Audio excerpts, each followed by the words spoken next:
여기 한 초등학생이 있습니다. 친구들은 다 같이 놀고 있는데 옆에서 지켜만 보고 있군요.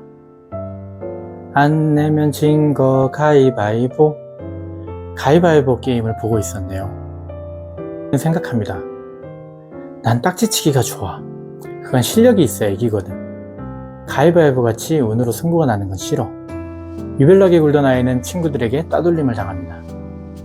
이 아이는 도박을 싫어합니다. 차라리 왕따를 당할지라도. 이 아이는 청년이 되어 회사에 들어갑니다. 점심은 사다리 타기 어때요? 초등학교 때 당한 왕따의 트라우마 때문에 거절할 수 없습니다. 하지만 너무너무 싫습니다. 결국엔 사다리 타기 때문에 회사를 그만둡니다. 다신 회사 생활을 하지 않겠다며 창업을 결심합니다. 내가 사장이면 강제로 도박을 하진 않아도 되니까요. 사랑하는 사람을 만났습니다. 그리고 결혼 준비를 하면서 살고 있던 지역의 아파트를 신혼집으로 계약합니다. 건설업을 하던 친구가 조언을 합니다. 네가 사는 곳보다 저기가 낫지 않아? 거기 청약 한번 넣어봐. 고민 후 계약을 취소했습니다. 친구가 말한 곳에 청약을 넣었고 당첨됩니다. 그리고 3년 후 입주 시기가 되었을 때 그 아파트는 50%가 올라 있습니다. 친구에게 고마웠습니다.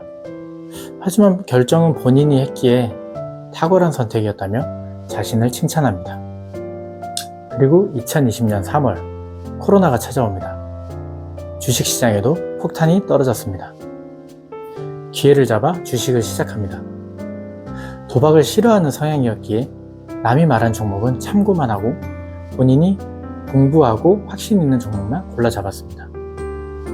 눈 감고 골라도 안 오른 종목이 없던 시장이었으니 2승을 거둡니다. 얼마 뒤 주식시장은 평온해집니다. 주위에서 비트코인 얘기가 들려옵니다. 도박인데 저거는 큰일 날 텐데. 내 주식들은 가만히 있는데 코인 부자들이 탄생합니다. 우연히 본 유튜브 컨텐츠에서 블록체인에 대해서 처음 접합니다. 탈중앙, 종이돈의 허상, 탈정부, 레지스탕스 정신. 이것이 진정한 자유인가? 민주주의인가? 빠지기 시작합니다. 그리고 코인을 공부합니다. 각 코인들의 아이템, 생태계, 스토리텔링 너무 재밌고 정의롭기까지 합니다. 들어갈 준비를 마쳤습니다. 그리고 코인들이 떡락하기 시작합니다. 타이밍을 보고 주식을 팔아 코인을 삽니다. 올인. 그리고 1승 추가. 3연승을 했습니다. 부동산 주식에 비해 코인은 자산 증가 속도가 굉장히 빠릅니다. 자산이 3배가 되었습니다. 드디어 인생의 길을 찾은 것 같습니다. 전업 투자자. 세상에 4발 아래 있습니다. 부동산도 불이 붙었습니다. 살고 있는 아파트 가격은 분양가 대비 2배가 넘었습니다. 다시 승부의 타이밍입니다. 살고 있는 집으로 담보대출을 받아 아파트 한 채를 더 계약합니다. 영끌을 해버립니다. 그리고 귀신같이 하락장이 시작됩니다.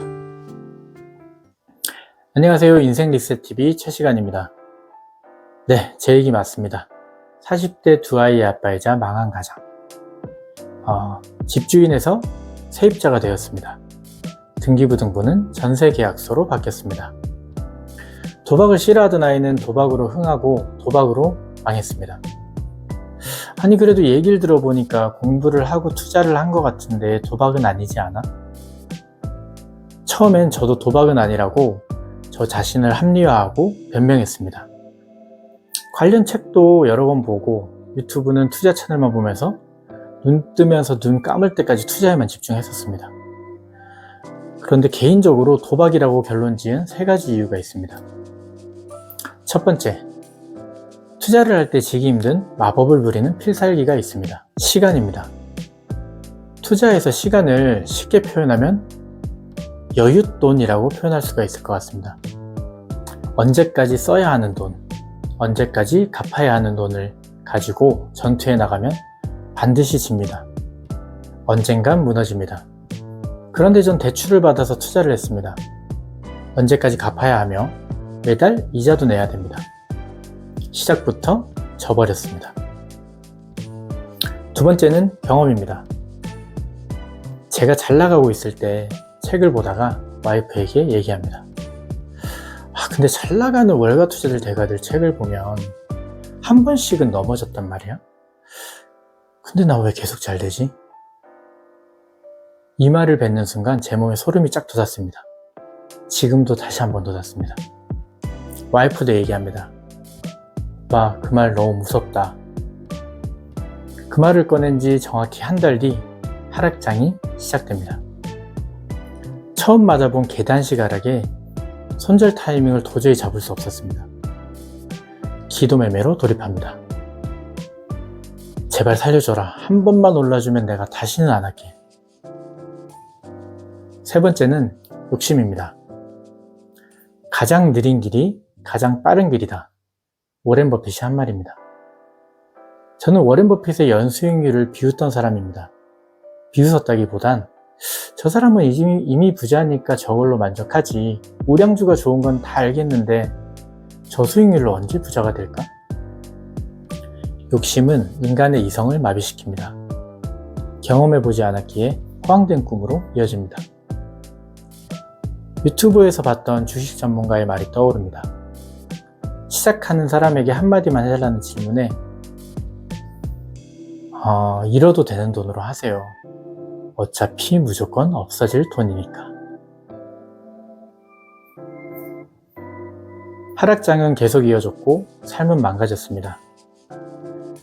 세상에서 제일 부러운 건 워렌 버핏도 이재용도 아니었습니다. 아들 어린이집 앞에서 만나는 다른 엄마 아빠의 웃음이었습니다. 저 사람들은 하루하루 돈 걱정으로 눈 감고 눈 뜨진 않겠지? 나도 우리 애들에게 찐 웃음을 보여주고 싶다. 평범한 때로 돌아갈 수 있을까? 매달 생활비 대출이자로 거의 1200에서 1500만원씩 메꿔야 했습니다. 집을 지켜야 되겠다는 생각밖에 안 들었습니다. 어떻게든 두 채만 지켜내면 변한 건 없다. 다시 오를 때까지만 버티자. 모은 돈은 다 떨어져 가고 버는 돈으론 부족했습니다. 돈을 빌려봅니다. 아이가 둘이니 자존심은 접어듭니다. 결국 손대지 말아야 할 돈에도 손을 댑니다. 제 인생에서 가장 큰 실수를 하게 됩니다. 투자는 절대 남의 돈으로 하지 마세요. 레버리지가 나쁘다는 게 전혀 아닙니다. 돈을 빌리려면 은행에서 빌려야 됩니다. 은행에서는 능력이 되는 만큼만 빌려줍니다. 그게 그 사람의 직장이든 가지고 있는 재산이든 신용이든. 신용은 그 사람이 지금까지 살아온 행동의 결과입니다. 은행에서 당신에게 돈을 빌려주지 않는다면 당신에겐 담보를 잡을 재산이 없는 거고 당신의 능력은 제로인 겁니다. 능력이 없는 사람은 높은 확률로 실패하게 됩니다. 상황이 돼보면 아시겠지만 돈 빌리는 건 진짜 어렵습니다. 당신에게 돈을 빌려주는 사람은 당신을 엄청 신뢰하는 사람입니다. 그 사람을 걸고 도박하면 안 됩니다. 이제 빌린 돈까지 바닥이 납니다. 코인들은 계속해서 떨어집니다. 드디어 손절을 당합니다. 투자 시장에서도 인간관계에서도. 여기서 잠깐 다른 얘기를 해보자면 성공한 사람들이 공통적으로 가지고 있는 능력은 손절의 기술입니다. 다른 말로는 결단, 판단력이라고 할 수 있겠네요. 그들이라고 처음부터 지금까지 일이 잘 풀리지만은 않았을 겁니다. 그들도 초능력자가 아니기 때문이죠. 인생은 선택의 연속입니다. 매 순간 결단을 내리고 내가 선택하지 않은 건 손절을 해야 됩니다. 그 손절의 기술이 지금 그들이 그 자리에 있는 이유입니다. 제 얘기로 돌아와서 대출이자를 연체하고 집은 경매를 넘기기로 했습니다. 파산 회생을 알아보고 준비하던 중 기적적으로 집이 팔렸습니다. 아마 동네 주민분들은 화가 나셨을 겁니다. 아파트 단지 최저가를 깨버리고 앞자리 숫자까지 바꿔놨으니. 집이 팔려도 빚이 남은 상황이었지만 매달 내는 이자에선 벗어날 수 있었고 신용불량자 코스는 안 밟을 수 있었죠. 사람 참 간사합니다. 애들을 보면서 웃고 있네요. 가짜 웃음 말고 찐 웃음. 자본주의, 돈 정말 무섭더군요. 하지만 어떡합니까? 벗어날 수 없으면 이기는 수밖에. 이쯤에서 극적으로 성공한 이야기가 나올 타이밍인 것 같은데 하실 겁니다.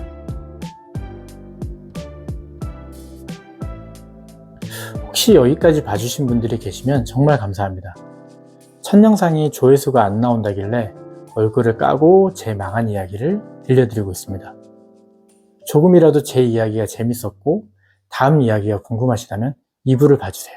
혹시 절 아는 분이 이 영상을 보신다면 댓글로 아는 제도 부탁드립니다. 감사합니다. 인생 리셋TV 최시간이었습니다.